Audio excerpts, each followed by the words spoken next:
Yo, welcome back. This is Stu42 with another Minecraft video. As you can see, we are diving down into our mine, right down to the deepest level. Reason is, today I really want to get to the Nether. There's a few things that we're going to need coming up. We need to get to the Nether to get a few bits and pieces from there. So today it's going to be all about getting there and having a look at what is actually, well, what's actually there, what's actually in the Nether. I'm just trying to remember which way I went.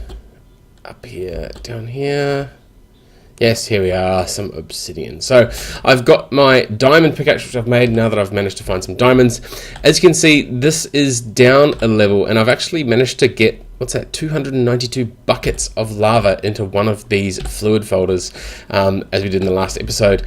This fluid folder stuff is so awesome. Like, I can just sit here and pick up all this lava. Not a problem. And then what I'm planning on doing is we'll get all this lava done and head down there and try and mine the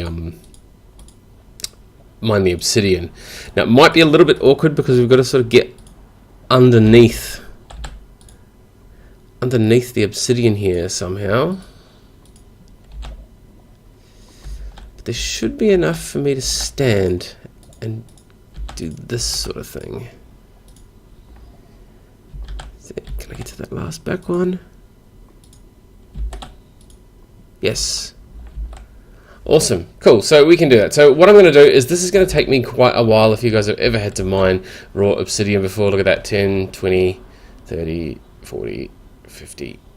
Yeah, so this is going to take a while. So what I'm going to do is I'm going to mine out a bunch of this obsidian. We'll head back up and we'll make ourselves a nether portal and see what the nether looks like in all the mods. So we'll see you back here in just a moment. Alright, we have a bunch of obsidian. I've actually got more than that. Whatever it is. Yeah, I got a stack of obsidian anyway. We can make ourselves the flint and steel is the good old recipe, just iron and flint, so no problem there either. I've hollowed us out a spot down here.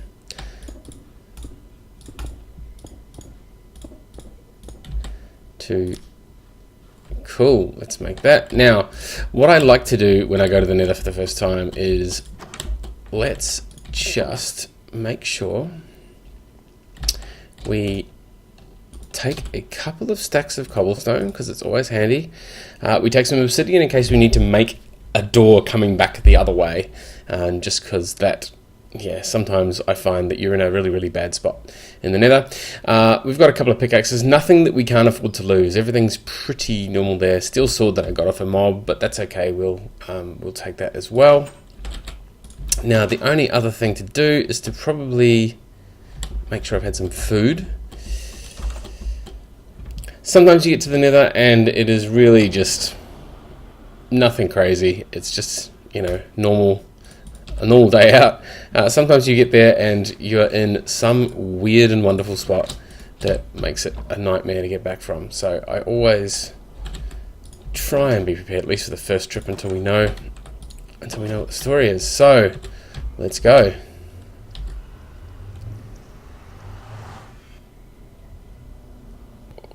Loading, and we're here. Oh, look, someone else has been here before me.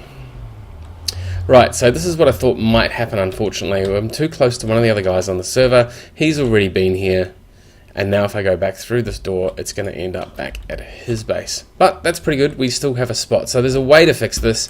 What we have to do is make a note of our coordinates. So this is... So if we go back through this one, we'll end up at his base mostly. No, we end up back at ours. That's pretty good. Cool. All right. Okay, so we know we're happy out this side. Let's have a look. Where are we?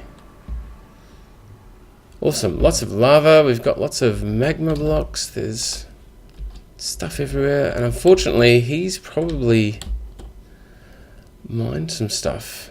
Oh, cobalt is good. Cobalt level mining I do not have yet. Interesting. So he's obviously taken a few things. This is what I really want, the other quartz ore. Cool, so I'm going to have a run around and grab a few things from the Nether that we're going to need, and then we will go back and see what we're going to do for the rest of this episode. I may end up cutting this episode short, just, you know, it seems to be good enough just to get to the Nether this time around. But we'll see what else we need and get prepared for the next episode after, at the very least. So bear with me. I'll be back in just a moment once I've done a bit of exploring. See you in a bit.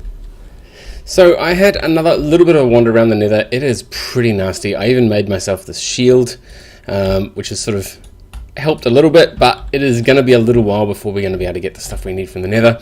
The main thing that we were needing is to make the what is it? To make the blast furnace. No, not the blast furnace. Coke oven. That's what we wanted. Coke oven, because we are going to need some creosote oil. In order to do that, we need these magma slime crystals, which is made from smelting slimy magma mud, which is, okay, netherrack and siltstone, probably not too hard to get. Magma cream, and slime balls, probably not going to be the easiest things to get, so they might be a little while away for that. In the meantime, though, I thought I would just try one little trick that I thought I had discovered. If we throw copper in there and wool across there, we get these wool copper heat cables. Now, previously we've been making these dirt heat cables. I'm sorry, this is jumping topics a little bit, but back here when we were throwing our dirt cables in here, it was taking quite a while. As you can see, 7.8 buckets worth of stuff still in there. Now, if I throw that on there, wow, look how many it's cooled off already. So one of these blocks has actually cooled out three ingots, which is fantastic. So if we do, oops, what are they called? Heat cables, if I can spell correctly. So I looked in here and there are all these different heat cables. So you can get all these crazy ones here. So that one there, loss rate 0.1, transfer rate 0.1, and the melting point 42 degrees. Whereas these ones here, melting point 300 degrees and loss rate 0.01. So it looks like they're one of the better ones to make. Ice, melting point, 0 degrees, so obviously not that great, but the loss rate is fantastic.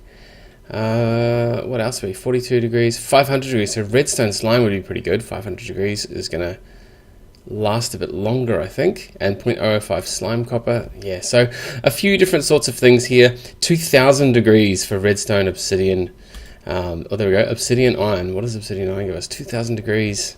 Wow, I could make some of that right now, actually. Let's actually make some of that since I've got some obsidian now. But next episode, I've decided we're going to have to change things up a little bit and change the direction we're going in.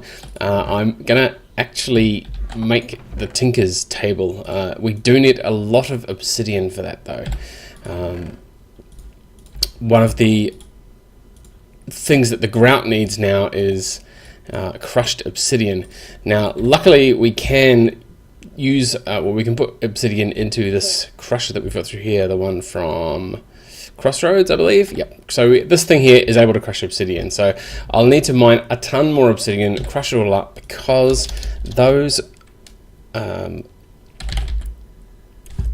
these things are seared bricks made from grout. As you can see, we're going to need one obsidian powder to make one grout, and there's only one sort you can get, this one here.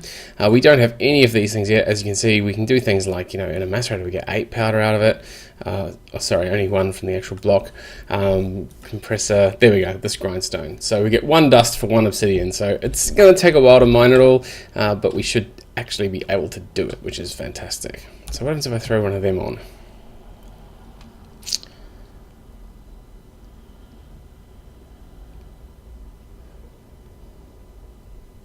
Now, because this thing melts at 2000 degrees, I'm picking that it won't catch fire, because this stuff, if you remember, only gets up to 1000 degrees, or between 1000 and 1100 degrees.